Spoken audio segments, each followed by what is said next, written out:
walked in, actually before we even rented the space, we had to convince the owner because he was about to split it into an office because it had failed as a deli and a bakery so many times. So we had to convince our landlord that we could make the space work, that we could do it.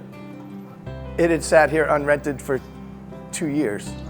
You know, from where we started with a toaster oven. We've grown into, you know, a substantial eatery, so come a long way.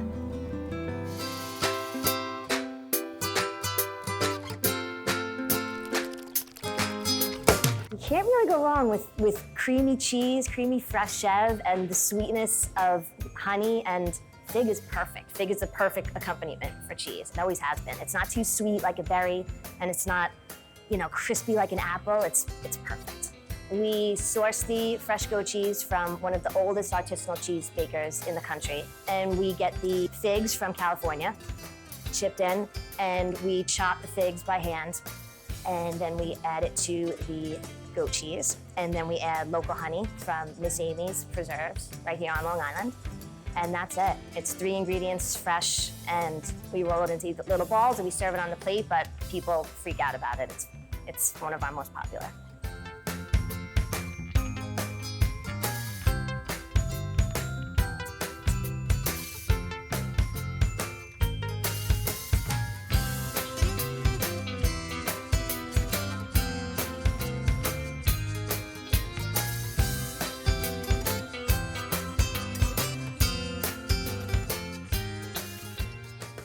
It is a really family, like everyone's welcoming everyone. Like we get into like little bickering fights and it's like adorable. It's like having older brothers and sisters when I come here.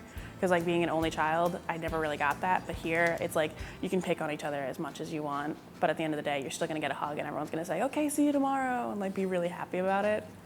The decoration is really personalized. Everything that you see with wood, it either got repurposed and turned into something else, or they completely went out and said, I need this wood, and they made it themselves.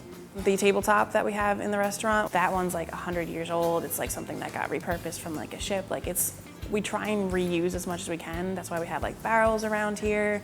We've got fences that got turned into mobile station areas. So it really brings that personal touch to a restaurant.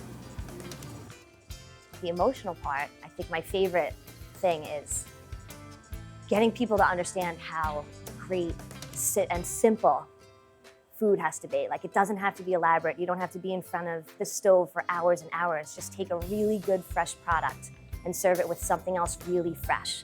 I mean, running a business is really difficult.